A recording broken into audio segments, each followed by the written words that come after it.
Hi, everyone. We have a lot of things happening right now. Just Yes. give us a second. Okay, live. 2 computers, 2 phones, and 2 of live. us. And we're really excited to talk to you tonight. Hopefully our internet doesn't blow up. Yeah. Okay, we're live. Yay! All right. So say hi to all the things. Hello, everyone. I want to show you guys our setup right now. Just I feel like there's 4 of me. I know. in I front wish of I me. had a It's very mirror odd. right now. You'd be so crazy because we have phone and computer and computer and phone. And It's very odd. so, Okay. yeah. Anyways, we are newbies. We're figuring it out. Okay, I want them to be able to see you. So, hi, Marissa's on here. Okay, Katie's on Yep. here. Heidi's on here. All right. Our lovelies. So, this is Kaleem. And this is Erin. She is my midwife, one of my midwives, and I will probably have babies my whole life just so I get a chance to see her every few years because she's amazing. Hi, new follower. So, okay. So let me introduce. This is Yeah. Erin Wilkins. She is a past client and a social guru who got me started in this a couple of years ago by doing one interview session with me, and I went, uh-oh, this could be fun. So She here was we are hooked. tonight. That Periscope. Really Yes, hooked when you. it was Yeah. Periscope. Yeah. Yes, so we're going to have a good time. Was anyone on Instagram around for that? I want to know if any of you saw that back in the day. Raise your hand. Okay, so we have gathered some questions, some commonly asked questions and topics that we want to discuss. And so we're just going to dive right into just a little bit of education. And then, Maddie Viewer, that is amazing. And then at the end, we will open it up for more questions. So kind of just like sit tight if you have a question. We want you to ask it, but we might touch on it and answer it. So we want like comments and interaction. If you have a comment or an experience, please share that so that everyone can benefit from that. Any thoughts on that? No? No. Okay. We're going to have fun. All right. So why don't you just like give a little bit of your background for Okay. people? So, in looking at my background, I've been a midwife for over 20 years, and I work in a home birth practice, but I'm very much a proponent for every birth giver, every person having the ability to have as much knowledge and education so that you can make the best choices of what will work for you when you create your birth, so that you're happy with your experience, because that's something that is really important to do, is to come out of birth feeling very empowered, taking your ownership, and knowing that you had the birth you wanted, whatever that is. Amen. Part of it is making sure that you know what those options are. And often the word midwifery got lost. Somewhere in the generations over the past 100 years, midwife got lost. Many people don't even know what we do, and they can sometimes equate us with a doula, who is a great person to have, but a doula only gives you emotional support, whereas a midwife, I can do all of your care. If you imagine an obstetrician who you go to for prenatal care, as a midwife, I can do the same sort of thing, only with a very different philosophy and how we go about educating and supporting you, as well as after the baby's born, I can take care for both mom and baby. Yes, so when I'm pregnant, I see her for the full 9 months, and then they come to me, 24 hours, 3 days, 7 days, they come to my house, you guys. That is huge. After you've had a baby, you don't want to go anywhere. So for me, that was like, okay, so that's all I need. And then you see them again at 6 weeks, and then until the next baby. It is amazing. How long have you been a midwife for? Over 20 years. Did you already say that? I did, but that's okay. We'll say it again. Okay, about how many births do you think you have assisted? Over 1,000. Oh my gosh. In Sacramento, just over the past 20 years, it's been over That's my about dream. 900. That's my dream. And then prior to that, I did my first birth at home in 1994, so now you can see some dating with me. I was a pediatric nurse prior to becoming a midwife, and I became a nurse in 1977, so you can go ahead and do the math on that one too. I love it, you guys. Just love it. Okay. Okay, I'm trying. Oh, it's hard to hear. Shoot. Okay, sorry. Just want to make sure It's everyone. okay. How's mine doing? I think can I hear have me. my mic on, so Okay. everybody should be I doing hope okay. everyone can hear. I'm sorry. We can't move anything any closer. Okay, shoot. Where is my mic? I don't even know. Sorry, pause, guys. I just want to make sure. Is that any better? Do we just need to talk louder? It may be a little bit directional, so that may be part of it. We'll just direct ourselves there. I might just need to move my computer, which I can actually do because I'm not plugged in. Okay, hang on. This is real close. Up front, personal. Is that Here better? we go. All right. Okay, it's good on IG. Okay. All right. We'll keep going. Tell me if that's better. Hopefully that's better. Okay, now we are very spread out. We are very spread out, but we can do this. Okay, good. You ready? All right, so we talked about how I commonly get questions and concerns over, home birth in general, and, midwifery, I think, is such a lost concept that I want to bring back because I think every woman needs a midwife. So maybe we should talk a little bit about why midwifery, like what is different, or why do midwives know so much more about birth than anyone else? We have a different learning process because as midwives, we trust that birth is part of a normal experience in life. And when you look at that normal experience, you also have to look at how life brings you to that. So during a pregnancy, you're able to grow a baby inside. Because why? Because we can't reproduce our species unless we do, right? We haven't invented a way to, gestate a baby someplace else. So in your body, we know that you can grow a healthy baby, but what you really need are the tools with nutrition and supplements, maybe with working with how your body is working so that your pelvis gets rotating really well, so that your baby can fit in well, so that birth wants to go well. And when you're going through pregnancy with midwives, we're going to spend anywhere from 45 minutes to an hour at every one of your prenatal visits. And during that time, we have the ability to not only assess what's going on, but also teach you how your body works, teach you how to help maximize your pregnancy to go well so that it is a preparatory for a good birth and an easier postpartum and hopefully good breastfeeding. So proactive care versus reactive care. Totally proactive care. Okay. And one key that's really important, and I focus on this, is that every person, no matter where they birth or who they birth with, should take ownership for what's going on with them and not expect the care provider to take care of everything, because they can't.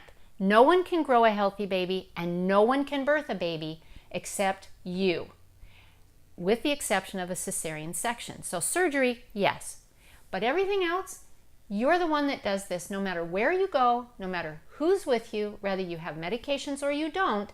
It's still your body that's going to contract, open, and push your baby out. Yes, and I talk all the time about it's okay if you do all the research and you decide, I want to go into the hospital and I want to have an epidural. That's fine, as long as you know the risks and the rewards and you are making an educated choice. We just don't want women thrown into a situation where they didn't know and then things go bad and they have a traumatic experience and they didn't feel like they had any control over the situation. Right. I got a call from a past client this week who mentioned to me about a friend of hers that had a birth, and it's hard to know the full story because it's coming third hand. But when I watched the course of events of what occurred, of not being able to have enough time, of interventions of Pitocin coming on board, and then epidurals, and then internal monitors for the baby, and then the cesarean, the injury to the baby, and all of this is not to say that the hospital and the doctor are at fault for this. It's saying that interventions can create the complications that you are not wanting. And so how do you prevent yourself from having complications? you do everything possible to avoid interventions. So can we talk about epidurals just for a minute? Sure. Okay, Yeah. so an epidural, first of all, let's talk about oxytocin, right? Oxytocin is the hormone in your body that helps your uterus, which is a muscle, just like your arm, it helps it contract or shorten. Those muscle fibers shorten with every contraction, and they gather up into the top of the uterus, which helps to open the cervix. The top of the uterus gets strong. The top of the uterus gets strong, and you and your uterus help to push your baby out into your arms. The other thing that oxytocin does is it goes through your blood-brain barrier, which means that your brain gets stimulated to know that oxytocin is going on, so other chemicals are brought on board that are neurotransmitters that help you deal with the sensations of labor. Pitocin can't go through the blood-brain barrier, and it doesn't help you in that way. So although it's a synthetic form of it, it can't do the same thing for you, which is why the contractions on Pitocin can feel stronger. So many women end up with epidurals. Maybe you choose one, even if labor's going well, and that epidural causes you to not breathe deeply like you would in labor. Women in labor, they breathe deeply. That oxygenates their body, their uterus, their baby. If we're just laying there on an epidural, the baby and your body are not getting oxygenated in the same way, which then can precipitate the baby beginning to have difficulty and having some fetal distress, and the baby getting tired. So if a woman's going to be on an epidural, the best thing that her helpers can do is when she has a contraction is remind her to take nice deep breaths in and out. That is so important. Okay? So important. So if you're getting an epidural, even though you're not feeling that natural response to increase your breathing, breathe. Make sure you're taking nice, big, long, deep breaths through your contractions. Right? Yep. Okay. I had a thought. Okay. What was your thought? I don't remember. Okay. Okay. Well, maybe it'll come back. Okay. So that was basically a nice summary of like the cascade of interventions and how, you do one thing and it kind of creates this snowball effect and you end up with an experience that you didn't plan on. I just had it again and then I lost it. Dang it. It's all right. It'll come back to you. Just stop talking. Okay.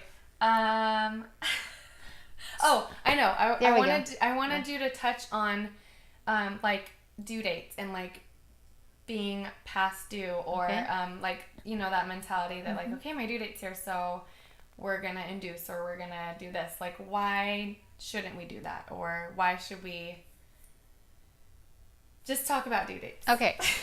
So first of all, a last menstrual period first day, okay, is one piece of creating a due date. So let's say it was January 1st, okay? And then let's say instead of 28-day cycles, you have 32-day cycles. And that means that the normal course of that pregnancy of the estimated due date needs to have 4 days added to it because you probably ovulated late. So creating that due date has to have several factors. Now, many women in the traditional system who see physicians in a hospital will have an early ultrasound around 6 or 8 weeks. That is supposed to be a reasonable, accurate way of dating, but that's still off by 3 to 5 days. So that's why it's called an EDD, or an estimated due date. So babies, if they go to term, are supposed to be between 37 and 42 weeks. So when you go past 40 weeks, are you really overdue? No, you're not really overdue. But by everybody starts getting like, oh, you've passed your due date. When reality is the baby comes out on its due date. Stresses me out. Yeah. I just shut off from the world. I'm like, no one texts me, no one talks to me. It's my due date. I'm going into my hole and I'm waiting for my baby. Right. Now, we know that babies that stay in longer than 42 weeks, some babies can have more difficulty depending on the mother's health, the baby's health, and other things that are going on. So We like to keep them within that 42-week time.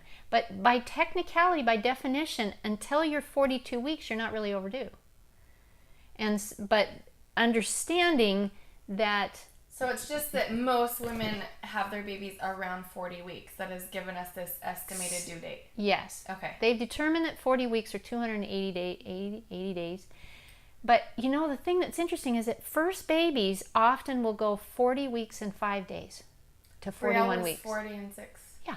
Yeah. Many times they'll go closer to 41 weeks. Some women, that's just how their babies grow. They've got to have them in there long enough. And maybe they're only 7-pound babies at 41 and a half weeks. Someone asked if California law requires midwives to transfer care to an OB at 42 weeks. Yep, they do. Okay. Once that date comes, but we you have don't to let your transfer them mamas out. go to 42, right? You usually do like an herbal induction Right. beforehand. So we tell moms, this is our parameter by our law. This is what we have to stay within. Our job is to tell you, you have an option to continue the pregnancy, but we have to transfer you to an obstetrician if you're going to do that. So moms who want to have their babies at home, they say, I'll do whatever we need to do so that I can have the baby at home. So we say, okay, so here's what we do. We put them on extra herbs.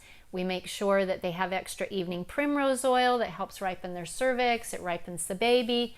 And we keep moving things forward, knowing that if we really get to 41 weeks and 5 days, we give them the cat. Well, they choose, and they choose all of it. They choose what they want to do and what they don't want to do.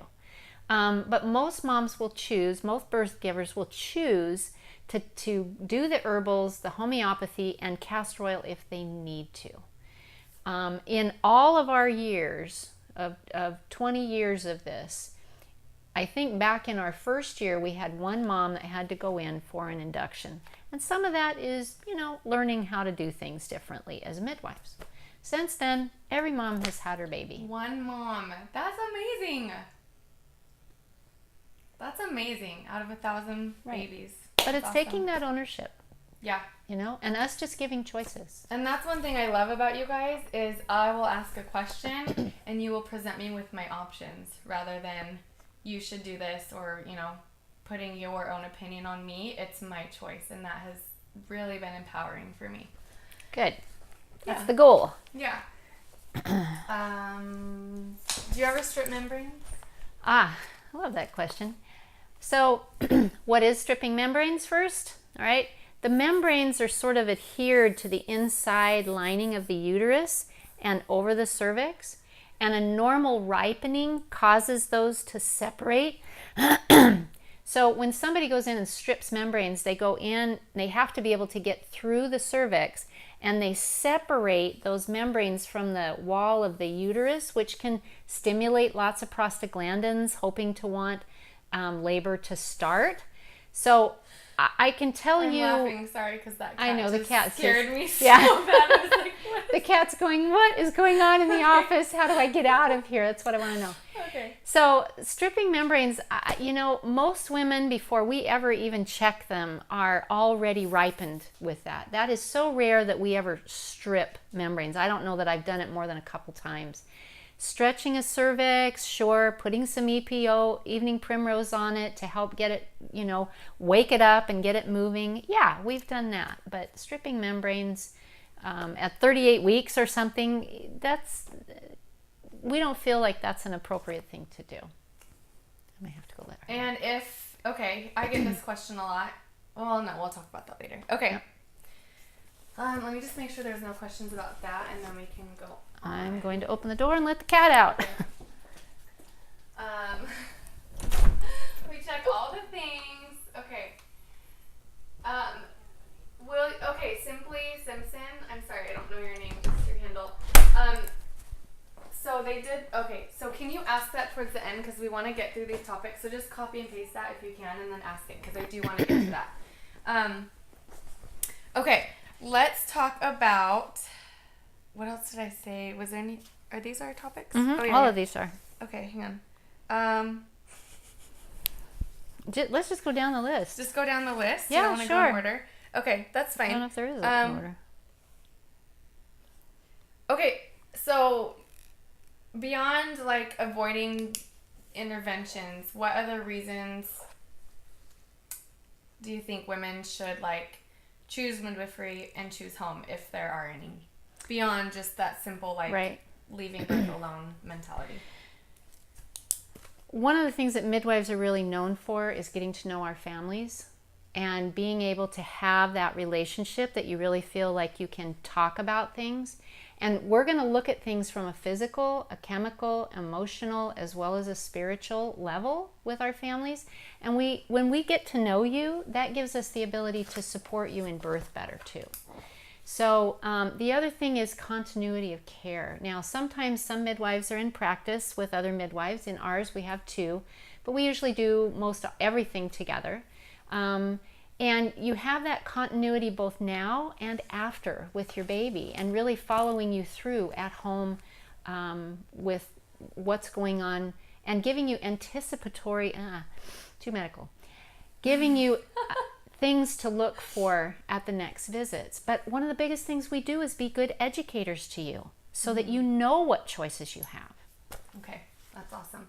Okay, someone asked, and this is on our list too, so what do you do if you feel like the mom or baby are in danger and need medical intervention? So in prenatal time, we take them to the hospital. You know, if there's an urgent thing that's going on, we're going to say, you know what, I think we need to go to the hospital. How many times have I done that prenatally? I don't know, maybe 2 or 3. And we were always sent home that, oh, this isn't anything to worry about, because for us, we're working with normal. And when things go out of normal, is it something that we can bring back into normal within the appropriate time? Or is this something that needs to be evaluated by someone who deals with higher risk? That's the goal. Healthy mother, healthy baby, always. So in labor, we're listening to heart tones. We're watching that labor is progressing. Let's say it's a labor that's maybe not progressing as well, and we're using various things from eating, sleeping, hydration, movement, getting the baby to shift positions, because most labors struggle if the baby's not in a good position, if its head's in a funky Like position. all of mine have been. Well, your last one for sure. To the death of me. So if we feel that through what we are doing at home is something that is not helping with progress within a reasonable time, we want to be able to help this birth giver, this mom and baby, to go to the hospital when we know that now we're going to use interventions appropriately, and we go with our charts and we say to them, I think she needs some Pitocin, maybe an epidural. Sorry. It's okay. Sorry, I didn't mean to do that. Okay. Maybe an epidural. There might be other things going on, and we're able to give them report and help them to know what the things are that are going on with this mom, this birth giver, and then they are able to make a good plan, and that birth giver, that woman, feels like she's made an appropriate change, and we stay there with you because we're going to continue to give you education about what they're doing, why this would be important, because many times when we have families at home, their goal is to have everything natural, and if we need to transfer in, it's like, wait a minute, I didn't want any of this. And I'm like, I know, but the reason that we're here is because now it's needed, instead of just going to a hospital first when it's not needed. Okay? So how do we deal with those things at home? Remembering that when we have families at home, they're not on medications, they're not on epidurals, which can drop blood pressure, which can also cause the baby to not get as much oxygen and perfusion because of an epidural. And so when we deal with things, we're dealing with what's going on in the woman's body that we are not forcing from an outside source. So our risk factors at home are very, very low compared to in a hospital setting where there's a lot more interventions. So let's say a woman's pushing, everything's been fine, and she's pushing and the heart rate goes down. Well, that's what we're trained to do. Okay, how do we handle that? And why does it happen? Sometimes it happens because there's a cord around the baby's neck, so the baby occludes it and then rests and comes off of it. And the baby, as long as they're making progress, will do fine, because once they come under that bone, that cord doesn't get compressed anymore. and they come out. Okay, what about if the shoulders get stuck? We're trained to undo those shoulders. And a woman, a birth giver who is not on medication, can get into all different positions to be able to help with that. Have I dealt with that? Oh yeah, definitely. How about a baby who comes out and doesn't breathe on its own? Well, one, we're giving it a chance to stay on its cord where its lifeline is, where the mother is oxygenating the baby. And we have resuscitative equipment, and we have oxygen if we need it. So we're able to handle those things, remembering again that the baby has not been subjected to things that could suppress a baby further than what we should be doing at home, because we're not going to give Pitocin or epidurals or anything like that. Good answer. And I wanted to say, I remember you guys always tell me, home is just the starting point. Yep. If at any point things are trending in a way where we might need some more intervention, you guys can foresee that. And I feel like midwives are trained really well to know how to handle those complications without intervention beyond your hands and whatever, beyond positioning the mom and different things that are less intervention. Did I say that right? Like a cord around a baby's neck. How many babies have you delivered with cords around them? I can't even count how many. That's not a reason for like an emergency C-section in that and of itself, right? Right. Which is what happens a lot. Right.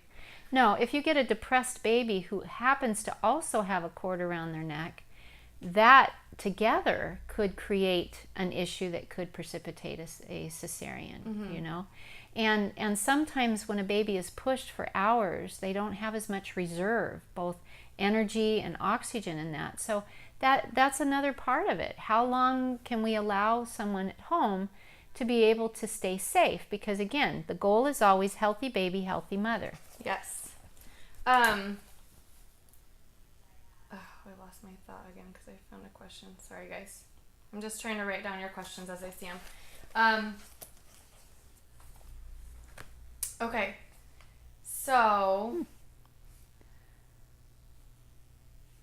Which one do you want to answer? My mind went so blank. Okay. Someone asked this. What if mother feels so much pain that she'd need an epidural? However, you don't offer that. How do you handle that situation? First is preparation. You have to understand the passion and also realize that when you think of pain, pain is from an injury.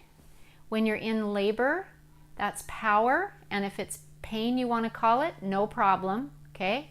But it's power, and that power is doing something right, whereas pain from an injury is something telling you to stop, don't do things, you're going to hurt yourself. So it's a preparation of getting ready to birth at home on the mindset. And when you're at home, those hormones are going to naturally work like they're supposed to, because outside influences are not pulling your normal chemicals and hormones away from helping you to deal with what's going on, which means things need to be quiet, no questions, no big lights. You're not having a party, although I've seen party births too, and sometimes it works. But the each his own. That's right. But the key is that we find that when women labor at home, and that is their mindset, they go through birth very well. Does everybody have that last 10 or 30 minutes where they're like, I just don't know if I can do this anymore? Well, sure, that's normal, because your body's saying to you, you're going to have to push this baby out soon. And your body is saying, we got to do something different. And I'm like, you're right. You got to push your baby out now. And that's right. Women push their babies out. I think I've even said that before. Like, okay, something needs to change. Yep. I need to do something different. Yeah. Oh, one thing I know what I was going to say about having an epidural is, well, I haven't had one, but one of the things that I think is hard when you have one is not being able to change position. And that has been, I've tried to push on my back and I cannot do it. Mm-hmm. So I cannot imagine being in a bed and trying to push the baby out and not using gravity and your pelvis isn't positioned optimally or whatever it is. That was just one thing that I hear commonly is like, I pushed for 3 hours. Like, could that be because of positioning? I mean... Yes. I mean, if there's an epidural, you only have 40% pushing power on board. from when you don't have an epidural. Okay. Interesting. So often we have to add, they have to add Pitocin in order to create more power. Mm-hmm. So that alone is going to be part of an issue. But if there are no medications on board, it's against gravity.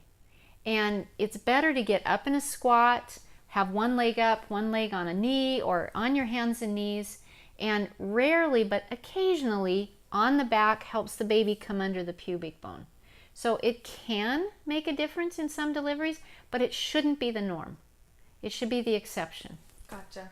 Okay. I just had to throw that in because every time I try to get on my back, I'm like, nope, not gonna work. Not happening. Not gonna work. Just wondering if people can hear you since you're over here. Oh yeah. Okay. Yeah, I know, right? 40%. Okay. Someone asked. The bad words fly out and then baby is here. That is right. Yes, we do hear those too, but very rarely do we hear the big cussing. Yes, I love Right, thinking of contractions as power over pain, and I always even say usually after them, I'm like, oh, that was a good one. Like, that was so powerful. I felt that. All that power that exists within you is so amazing. Okay, just trying to make sure. I'm trying to write these down, but if I miss one, like I said, save it and we'll open up for questions at the end. Okay, let's talk about... So we did... coping. Oh, let's talk a little bit about how to avoid tearing. Okay. I got a few of those. So how to avoid tearing. One, we do teach families about how to do some preparatory stretching. So you have an option to do that, a little coconut or almond oil or olive oil. And it's not getting in here and doing this massage thing. It's just doing some downward pressure. And as that downward pressure is there, you take a breath and you open your mouth and your throat. And it allows your bottom to relax because your throat and your mouth and your cervix and your bottom are all very sympathetic to each other. And meaning if your mouth is tight and clenched, your bottom is going to be. Exactly. So if you think about this, and sometimes it's a little hard to do because you feel like, oh, I don't want to pee the couch, right? But if you think about taking a breath and going, and then try and do a Kegel. It's hard to do a Kegel when your mouth and your throat are open. And women instinctually, when they're giving birth and their bottoms are nice and stretchy and their babies' heads are coming through, they often will be because they feel that sort of burning sensation. So what we do is we encourage women also to put their hands down there. There's something magical if they can. Sometimes it's just overwhelming. But if they can put a hand down and feel their baby coming out, they relax even more. Everyone's opening their mouth now. Yes, I know. Yeah. And if you were to go and try and relax your bottom, you'll be that way. Now, you can't push a baby out going, like that, all right? But you can push down and I love her. okay, and that's mostly as crowning, as the baby's head is really at that maximum. Not when you can't see them. Then you push with whatever you need to. Yeah. But at that maximum, and then we usually, and I say to families, I say to women, my job is not to catch the baby. I don't deliver babies, by the way. Only you birth givers do. I put my hands over their bottom. I say, my job is to protect your bottom. Your job is to make sure that your baby gets caught. Because that is where supporting it and protecting it so the baby doesn't pull it with it, okay? And we use coconut oil. I don't know what the magic is, just so you know. There's something about coconut oil that it loves to be a really good stretching tool. And this is obviously if a mom is not in the water. No, we use it in the water too. We have her take a nice big clump of it and we have her go to the bathroom before she gets in the water. Oh, I need to do Put that. it inside I've and never just done kind of that. lube it up. And then anytime that if they get checked or something in the water, I just put coconut oil on my hands. Oh, sorry, I was reading that. Make sure it's good, fresh coconut oil though. I mean, you want the best. Okay, someone asked if your husband isn't a willing stretching partner. You stretch yourself. Yes. I always do it to myself. You can in the usually shower. do it with 2 thumbs, right? Yeah. Right. And yeah, it's a little hard. Sometimes your partners can feel like it's a little clinical. Yeah. And they get a I little get overwhelmed. That. And I sometimes Yeah. don't really like my husband to do it either. Yeah. Like, Yep. okay, breech babies. Okay, breech. In the state of California, we cannot deliver a known breech. So what do? We keep when women come, birth givers come to a prenatal visit, we're gonna, yes, check your blood pressure, your urine. We're gonna feel your baby, and we're gonna take your hand and we're gonna say, here's where the baby's back is, here's where the butt is, here's where the head is, so that that's there. And there are some classic things that babies who are head down do, and that's they stretch their legs out and their bottom goes one way and their legs go the other, and you can sort of feel their thigh muscle.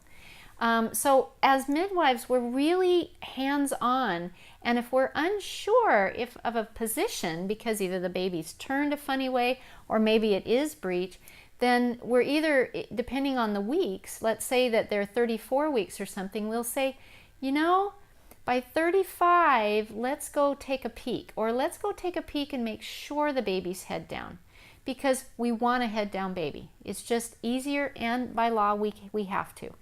So let's say that a baby's not head down, okay?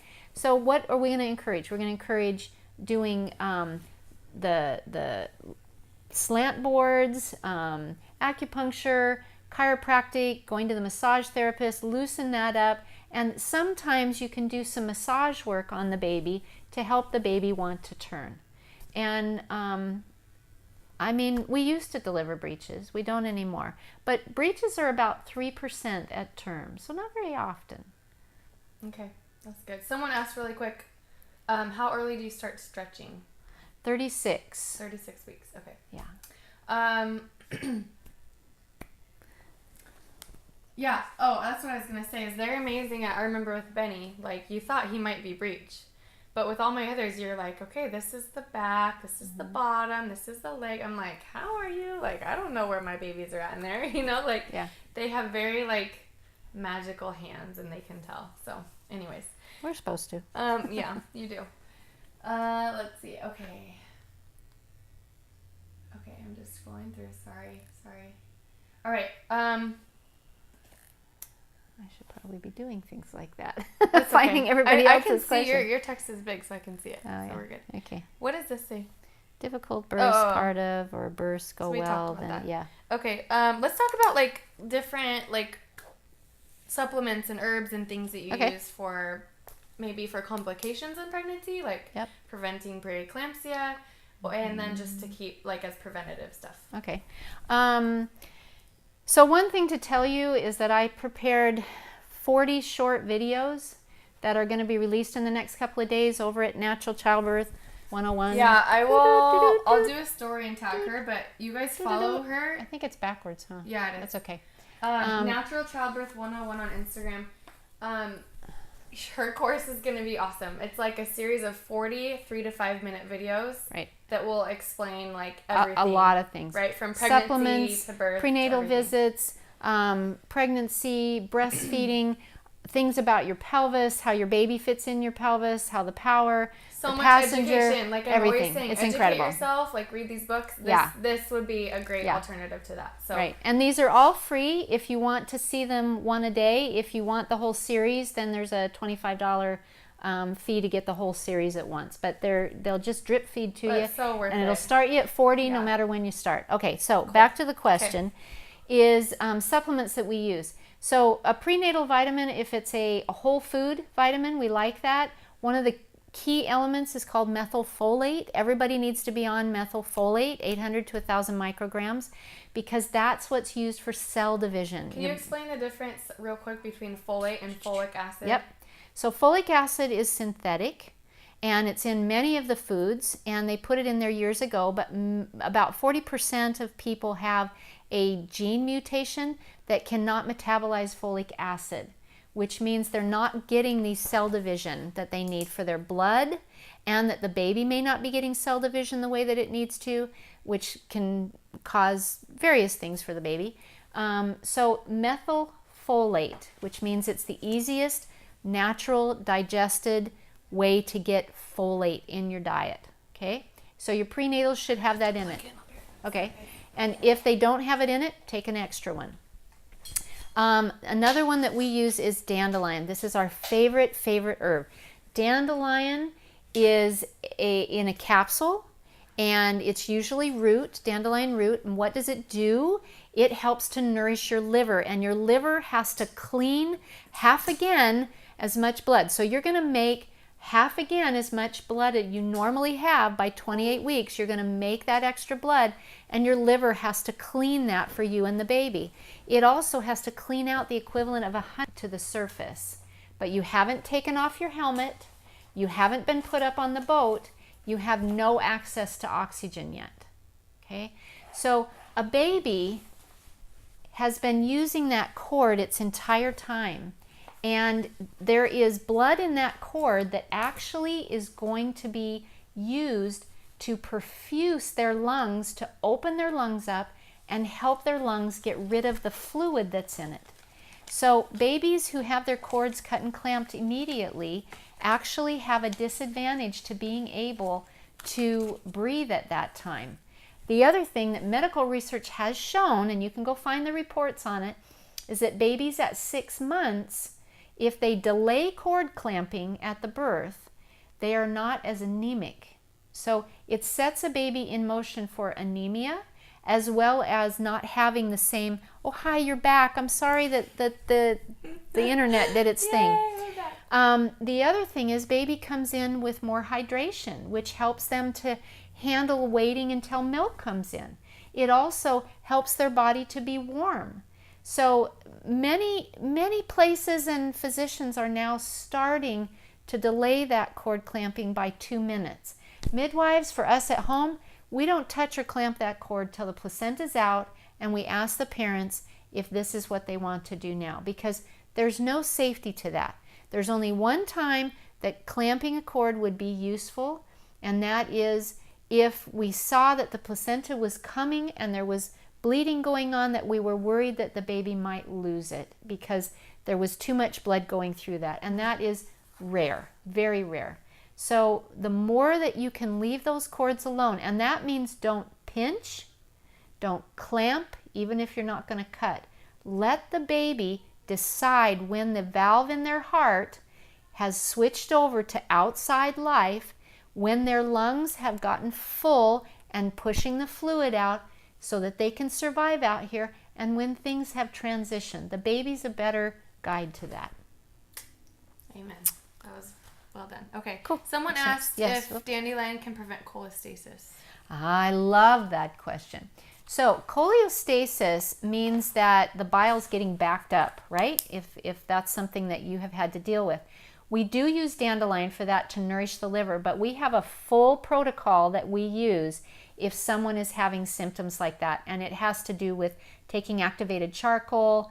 They go on a all cooked. They go on low animal meat so that it doesn't stimulate the bile to have a problem. Lower fats, lots of good vegetable proteins, lots of cooked greens.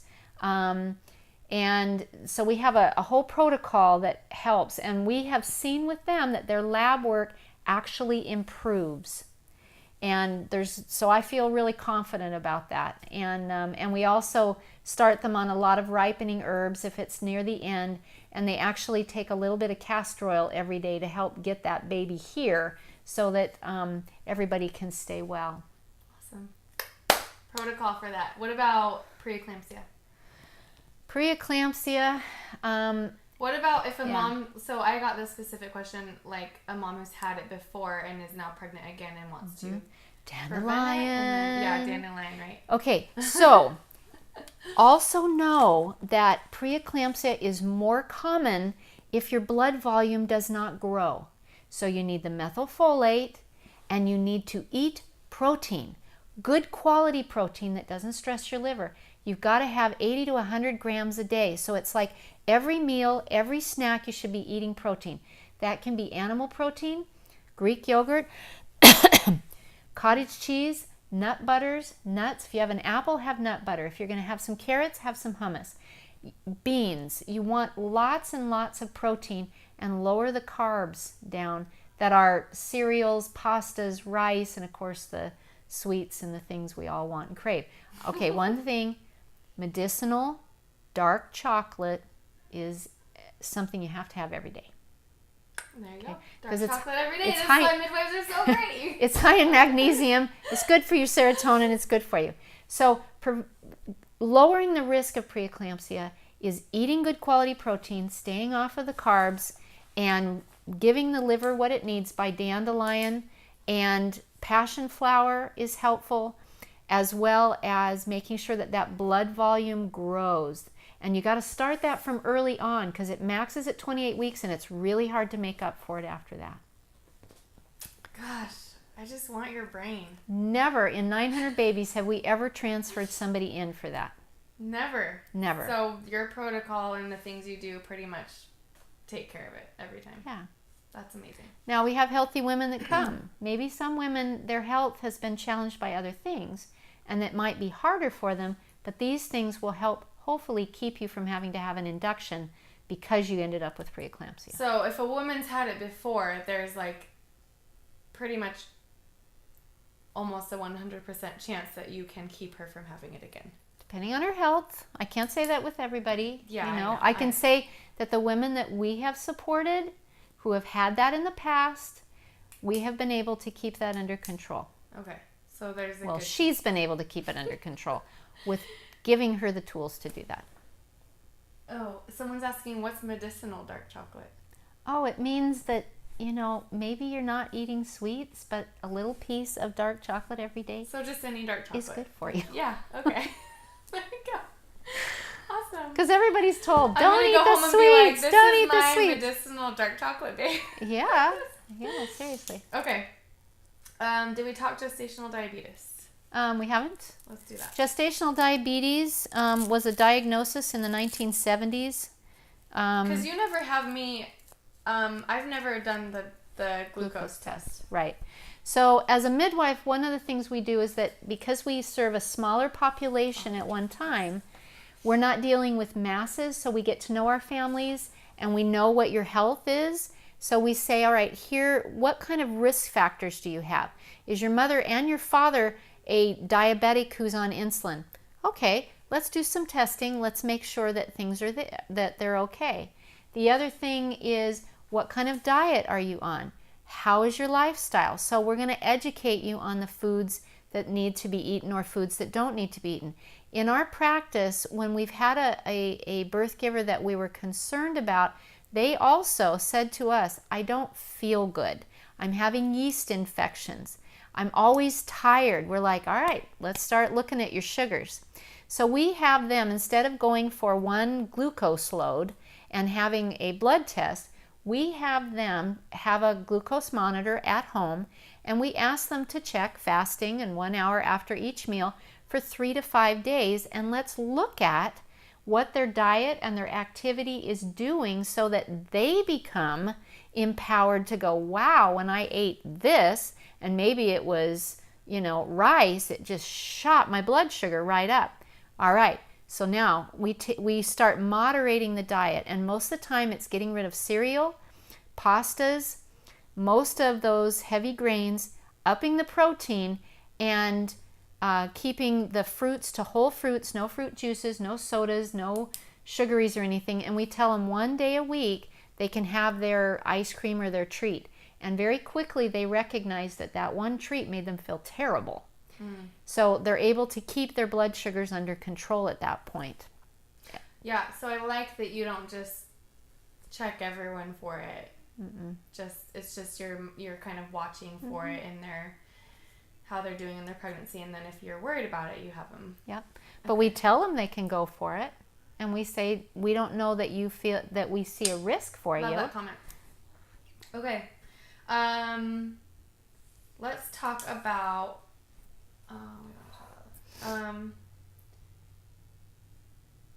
Okay, let's talk about how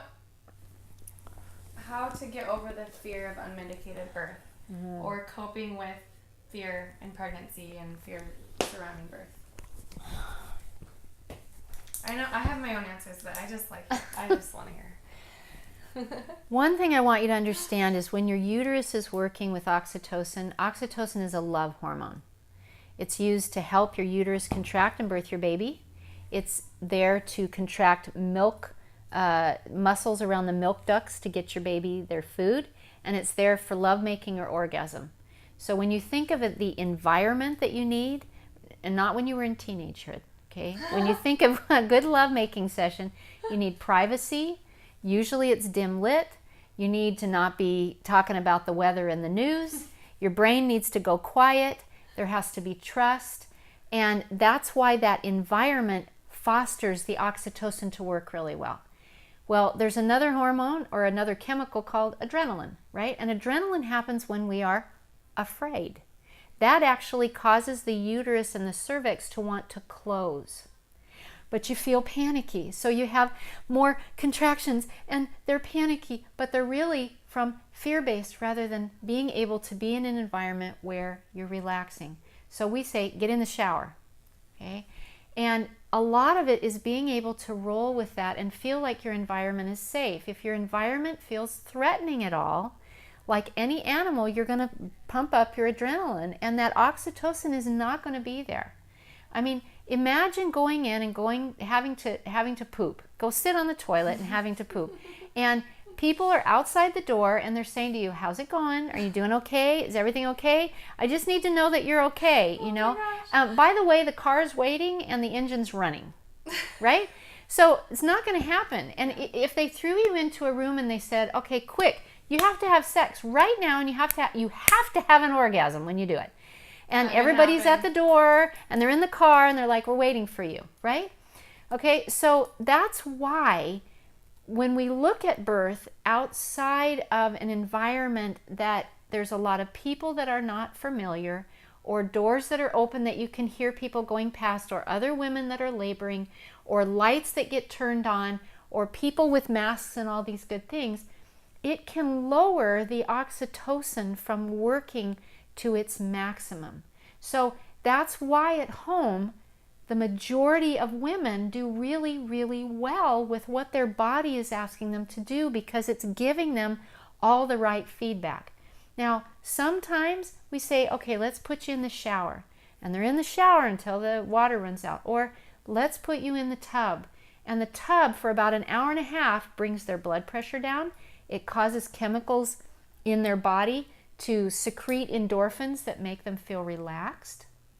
Doing a massage. Now, not every woman tolerates being touched in labor, so it depends. But all of those help to encourage those endorphins to work. So you want to, if you're going to deliver in a hospital, you want to be able to put yourself in a bubble. You put the earphones in, right? With some new agey music, nothing that's beboppy or Mozart, because it makes your brain think. You put these in and you tune out everything that's around you, and you close your eyes and you do what you need to do to have your baby. And when it comes time to push your baby out, you push on your hands and knees, on your side or your back, you know, you're standing, whatever it is, because everybody else does need to meld around you. Now, doing births, I know my back can get hurt, and I have a lot of empathy for physicians that have to do several births in a day to put you on the bed, pop the bed up, put your legs in stirrup, and make it convenient for them. Remember, this is your birth. Be a good advocate for it. Own your birth, but be in the position that works for you. Flip over if you need to. If the monitors are on, they'll reposition them. Yes. Love that. And stay home as long as possible. Yeah, I think that's really And if you're 3 important. centimeters, go home. Yeah. Don't stay at a hospital Labor at home as until long you're as possible. 7 or more. Yeah. And get a doula if you're going to the hospital. That I think is so important. Okay, since you mentioned hospital, what about like midwifery in the hospital? Is that so like you guys don't go, but no. So in California, and not everybody probably on our feeds are in California. In California, there's certified nurse midwives. As a licensed midwife, I'm legal to practice in a hospital, but no hospital will hire a licensed midwife at this point because of the way their insurance and everything is. So a certified nurse midwife in a hospital setting is an option, but they're still held by the protocols that happen in the hospital. Okay, yeah. But they generally are more naturally based, and their able to want to support you, but they're not there to be with you one-on-one with you. They're going to come in, they're going to check on you, tell you you're doing a great job, and they're going to leave until you need them back. Yeah. Nothing wrong with that. But sometimes you need that support person, which is why the doula comes in. But they're going to be more amenable to you being in different positions or not having epidurals or having a more natural birth. Now, that's not to say that some physicians can't too, okay? Yeah. Some physicians are really great at doing that. But it just depends on who they are. And that's why you have to find the care provider that's going to really support you in the birth that you want to create, depending on what that birth is. But you got to know what it is first. Why is it giving me a countdown? I don't know. We might have to, Is it because it's I don't know. telling That's us weird. Why we is need it to be doing done? that? No, I've never seen that before. Okay. I don't Shoot. know. Okay, well, it might kick us off. It says a minute and 30 minutes remaining. So if it does, we'll jump back on and I'll try and save it. I hope I can save it. If not, it's on Facebook. So yeah, if you want to be in the hospital, try and find a midwife, and 100% I would say have a doula, and that will probably give you the best chance of having an outcome and an experience that you are looking for. Because it's close to 1 hour. Oh, so we're limited to 1 hour since when? I've been on here for like 3 hours before. Okay. Shoot. Well, I will save it. Yeah. Okay. That's a bummer. Okay, what about okay, let's ask this. I ask this a lot. How do you find a good midwife for home birth in your area? You interview. Go and interview a few of them. Look at their reviews. Ask people that have had them what they liked, what they didn't like about them. Some midwives are, for us, we're more hands off, but we're very emotionally available. Some midwives are more hands on. Okay, hang on, everyone's Yep. saying stop it. So I'm gonna stop it, we'll save it, and we'll start another one. So hop back on. Okay.